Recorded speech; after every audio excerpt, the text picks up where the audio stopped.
हाँ जी, so let's start previous year questions of national income and its aggregates. Already हम chapter को पढ़ चुके हैं। ये कुछ रिपीटेड क्वेश्चंस भी आपको यहाँ पे देखने को मिलेंगे। तो जब आपको किसी टॉपिक का एक क्वेश्चन या उसका एक पॉइंट मिल जाएगा तो दैट मीन्स आपको पूरा टॉपिक प्रिपेयर करना है। ठीक है, तो हमारा सबसे पहला क्वेश्चन और सबसे easy question, discuss briefly the circular flow of income in two sector model. जब भी एक तो आपको प्रेजेंटेशन भी समझनी होगी। अब बच्चे को आता है, बच्चे को पता है टू सेक्टर मॉडल क्या है, बट वो उसको लिख नहीं पा रहा, या वो लिख के आ रहा है लेकिन उसको उस हिसाब से नंबर नहीं मिल रहे। तो देखो, जब भी आप इकोनॉमिक्स के अंदर as well as business studies के अंदर कभी भी कोई आंसर आप लिखते हैं तो सबसे पहले जो क्वेश्चन में आपसे टॉपिक पूछा गया है आपको हमेशा उसका इंट्रोडक्शन देना चाहिए। जैसे कि यहां पर आपसे पूछा गया है सर्कुलर फ्लो ऑफ इनकम, तो पहले आपको इसकी डेफिनेशन लिखनी चाहिए कि सर्कुलर फ्लो ऑफ इनकम होता क्या है। ठीक है, उसके बाद अगर इकोनॉमिक्स में आपने कोई ऐसा टॉपिक पढ़ा है जिसका आपको डायग्राम भी बताया गया है तो आप डायग्राम जरूर बनाइए। आपको एक्सप्लेनेशन नहीं भी आती होगी ना, और अगर आपने डायग्राम भी बनाया होगा आपको उसके भी नंबर मिलेंगे। हर एक चीज के नंबर होते हैं, हाँ हर एक चीज के नंबर होते हैं। प्लस अगर कोई ऐसा कॉन्सेप्ट है जैसे कोई थ्योरी है, कोई लॉ है, उसके अंदर कोई अजम्पशंस है तो अजम्पशन जरूर लिखनी होती है। तो इसी तरीके से ये वाला जो टॉपिक है सर्कुलर फ्लो ऑफ इनकम, सबसे पहले आप इसका मीनिंग लिखोगे, फिर आप लिखोगे इसकी अजम्पशन। अजम्पशन क्या है कि भाई हाँ, वैसे तो हमारी इकोनॉमी में 4 सेक्टर एग्जिस्ट करते हैं ना, house hold, firms, government and rest of the world. But क्योंकि आप सिर्फ 2 सेक्टर मॉडल एक्सप्लेन कर रहे हो तो आप अज्यूम कर रहे हो कि आपके यहां पर कोई भी गवर्नमेंट सेक्टर नहीं है, रेस्ट ऑफ द वर्ल्ड नहीं है। जितने भी फैक्टर सर्विसेज हैं वो एक फर्म हाउस होल्ड से ही लेती है और बदले में उनको फैक्टर पेमेंट्स मिलती है।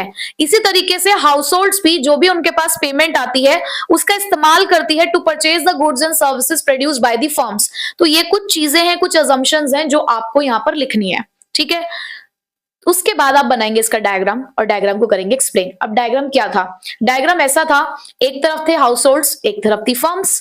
हाउस होल्ड्स की तरफ से फर्म के पास आती है फैक्टर सर्विसेज।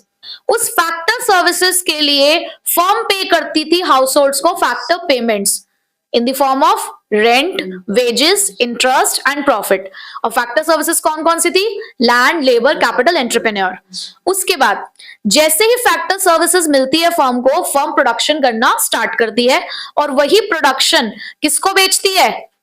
हाउस होल्ड्स को। और हाउस होल्ड उस प्रोडक्शन को, उन गुड्स और सर्विसेज को परचेज करने के लिए कंजप्शन एक्सपेंडिचर करती है। किसकी तरफ जाता है वो? फर्म की तरफ। अब यहां पर आपने 2 चीजें देखी, factor services and sale of goods. तो जहां पे गुड्स और सर्विसेज का इन्वॉल्वमेंट है बेसिकली उसे बोलते हैं रियल फ्लो। और जहां पे पेमेंट इन्वॉल्व हो गई, मनी इन्वॉल्व हो गई, जैसे कि फैक्टर पेमेंट का जाना from the firm to the households और कंजप्शन एक्सपेंडिचर होना from the households to the firm, ये है हमारा मनी फ्लो। और ये दोनों आपको जरूर एक्सप्लेन करने हैं। ठीक है, समझ आ गया? उसके बाद ये जो आपने डायग्राम बनाया होगा ना, इसी को बस वर्ड्स में लिखाना। ठीक है, एक भी नंबर नहीं कटेगा। समझ गए? आओ जरा नेक्स्ट पॉइंट पे, नेक्स्ट क्वेश्चन पे।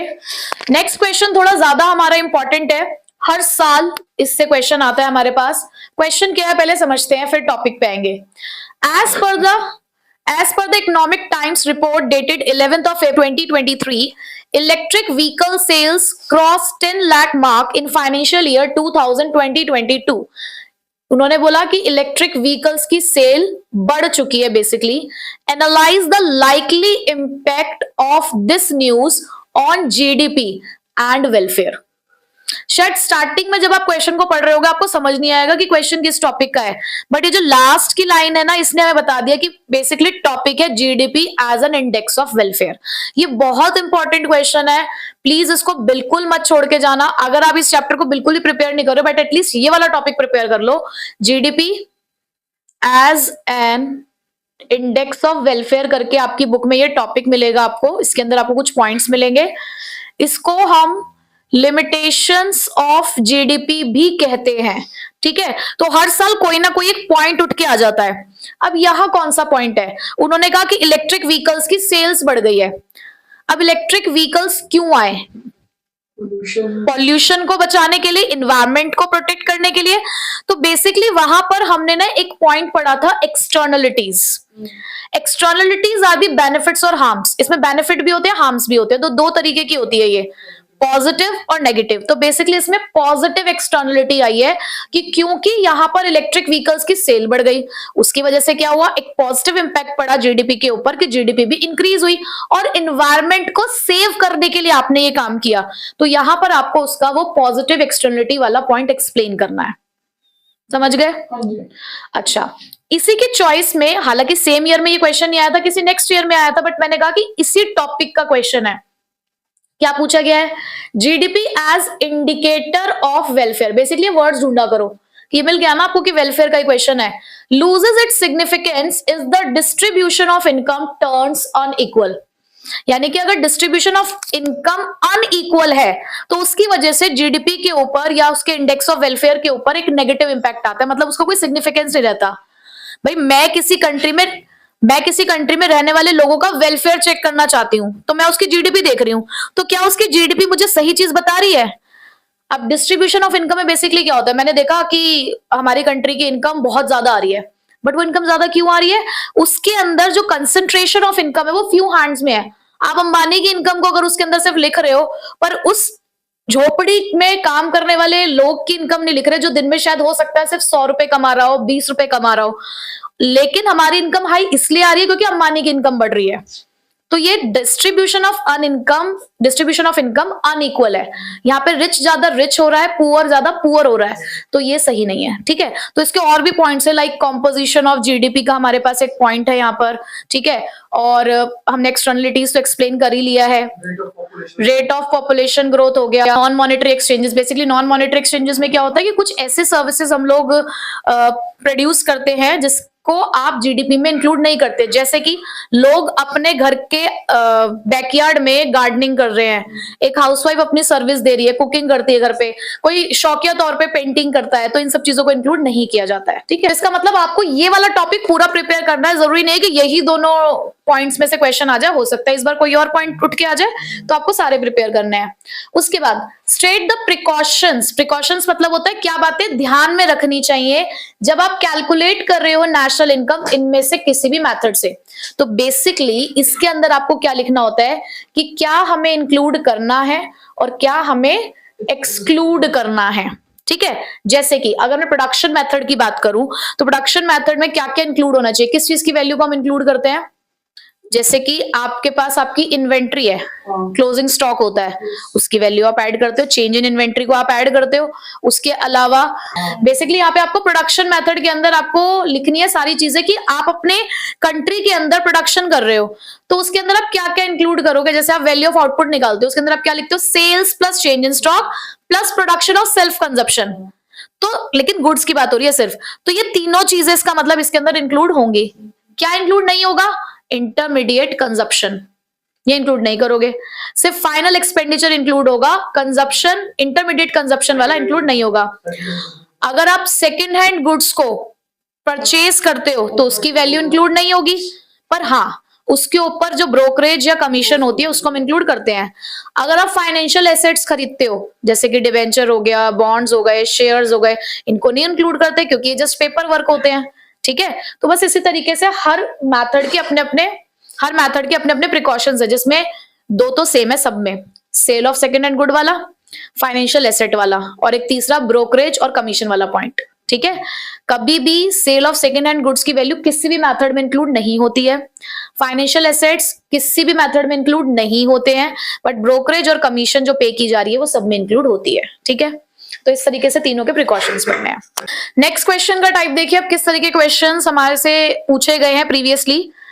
अब जैसे कि ये एक क्वेश्चन है, how should the following be treated in estimating national income of a country. अब ये मत सोचना कि हमेशा नेशनल इनकम के लिए पूछा जाएगा, हो सकता है ये कभी कभी किस चीज के लिए पूछ लिया जाए, डोमेस्टिक इनकम के लिए भी पूछ लिया जा सकता है। तो आपको दोनों तरीके से खुद को प्रिपेयर करते हुए चलना है। अब ऐसे यहाँ पे बहुत सारे पॉइंट्स हो सकते थे, अगर मैं 10 साल के प्रीवियस ईयर के क्वेश्चंस अगर देख रही हूँ तो न जाने वो कितने पॉइंट्स होंगे यहाँ पे, तो वो सारे पॉइंट्स तो डिस्कस नहीं किए जा सकते। तो मैंने रेंडमली दो तीन मतलब एक दो निकाल लिए वहां से, पर आपको सिर्फ ये समझना है कि इसका आंसर हमें कैसे देना है। देखो, आपसे क्वेश्चन ये पूछा गया कि जब हम नेशनल इनकम कैलकुलेट करते हैं या डोमेस्टिक इनकम कैलकुलेट करते हैं तो उनमें हम इन चीज को इंक्लूड करते हैं एक्सक्लूड करते हैं, बट रीजन आपको दोनों का देना है। अगर इंक्लूड कर रहे हो तो क्यों कर रहे हो, एक्सक्लूड कर रहे हो तो भी क्यों कर रहे हो। जनरली ये क्वेश्चन अगर 4 नंबर में आ रहा है तो आपको 2 पॉइंट्स मिलेंगे, तो यानी कि 4 नंबर का क्वेश्चन है, 2 पॉइंट्स मिल रहे हैं, इसका मतलब 2 नंबर का 1 पॉइंट हो गया। तो उसी के अकॉर्डिंग लिखोगे ना, 1 नंबर आइडेंटिफाई करने का कि इंक्लूड होगा या एक्सक्लूड होगा, 1 नंबर उसके रीजन का। तो ये मत सोचना कि आपको रीजन नहीं पता आप तुक्का भी मार रहे हो, तो भाई इंक्लूड एक्सक्लूड तो लिखी आना। समझ रहे हो इस बात को, जैसे ट्रू फॉल्स में हम तुक्के लगाते हैं ना, इन केस आपको नहीं भी समझ आ रहा तो छोड़ना नहीं है क्वेश्चन, आप लिख दो इंक्लूड एक्सक्लूड, जो आपको समझ में आ रहा होगा कुछ तो नंबर मिलेगा। ठीक है, अब देखो आपसे पहला क्वेश्चन यहाँ पे पूछा गया, profit earned by the foreign banks in India. हमारे खुद के लोगों की इनकम ऐड होती है हमारी डोमेस्टिक इनकम में। ठीक है, तो डोमेस्टिक इनकम की मैं बात करूं तो डोमेस्टिक, क्या ये हमारी डोमेस्टिक इनकम है? इंडिया, देखो प्रॉफिट कमाया जा रहा है पहली बात, पर बैंक कौन सा है? फॉरेन बैंक है, तो भाई ये उनका पैसा है, तो डोमेस्टिक इनकम में इंक्लूड नहीं होगा पहली चीज। नेशनल इनकम में भी इंक्लूड नहीं होगा। क्यों इंक्लूड नहीं होगा? क्योंकि देखो ये पैसा अल्टीमेटली कमाया तो हमारे इंडिया में जा रहा है क्योंकि फॉरेन बैंक इंडिया के अंदर है, बट कहीं ना कहीं ये पैसा बाहर वालों का है, ये पैसा यहां से बाहर जाएगा और बाहर जाने वाला पैसा कहलाता है फैक्टर इनकम टू अब्रॉड। और फैक्टर इनकम टू अब्रॉड को आप माइनस करते हो तो इसका मतलब ये हमारे नेशनल इनकम से क्या हो जाएगा? Exclude. Next, second is expenditure on upgradation of fixed assets bye a firm. एक फर्म ने अपने फिक्स्ड एसेट्स को अपग्रेड करने के लिए खर्चा किया। अगर फिक्स्ड एसेट पे खर्चा किया गया होगा इसका मतलब उसकी लाइफ बढ़ गई, लाइफ बढ़ गई इसका मतलब प्रोडक्टिविटी भी बढ़ेगी, और प्रोडक्टिविटी, प्रोडक्शन बढ़ना क्या हमारे कंट्री की इनकम को इंक्रीज नहीं करेगा? कहीं ना कहीं उसका इंपैक्ट पड़ेगा ना हमारी इनकम पे। बेसिकली ये हमारे इन्वेस्टमेंट का पार्ट है। जब हम फिक्स्ड एसेट से पैसा लगाते हैं तो वो इन्वेस्टमेंट होती है ना, तो क्या आप इन्वेस्टमेंट इंक्लूड नहीं करते हो? जब हम एक्सपेंडिचर मेथड पढ़ते हैं तो उसमें आता है ना ग्रॉस डोमेस्टिक कैपिटल फॉर्मेशन, और कैपिटल फॉर्मेशन का मतलब ही इन्वेस्टमेंट होता है बेसिकली। तो इसका मतलब इसको आप इंक्लूड करोगे। क्यों करोगे? क्योंकि ये किस चीज का पार्ट है? Gross domestic fixed capital formation. आपको उसके अंदर का इन डेप्थ भी नहीं पता कि कौन से वाली इन्वेस्टमेंट है, कोई दिक्कत नहीं है।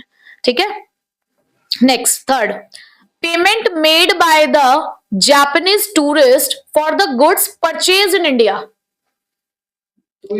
उसने, हम जापानीज टूरिस्ट इंडिया में आया, इंडिया में रहते हुए उसने यहाँ के गुड्स खरीदे। भाई यहाँ के गुड्स खरीदे इसका मतलब हम ये मानेंगे कि प्रोडक्शन भी यही हुआ होगा।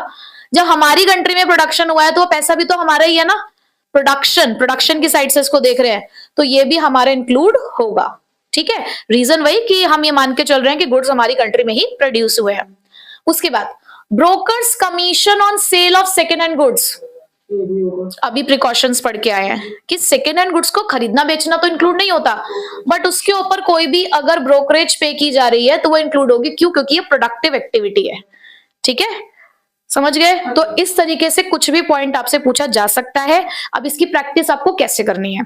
आपके पास जो भी रेफरेंस बुक है उस बुक के पीछे ऐसे न जाने कितने क्वेश्चंस दे रखे हैं, कम से कम 10 से 15 आप ऐसे क्वेश्चंस को अगर रीड करोगे आपको अपने आप पता चल जाएगा कि क्या इंक्लूड और क्या एक्सक्लूड होता है।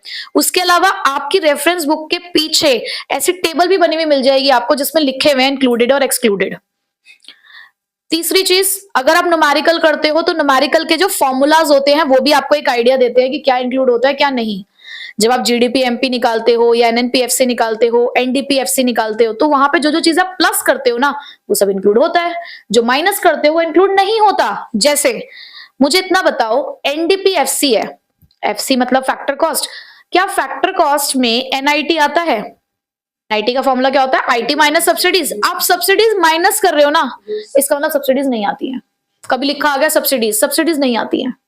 समझ गए इस बात को?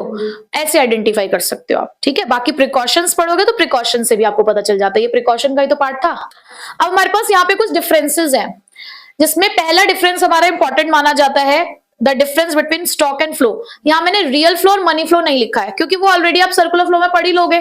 तो आप अपने आप बना सकते हो उसको, वहां से अलग से पढ़ने की जरूरत नहीं है।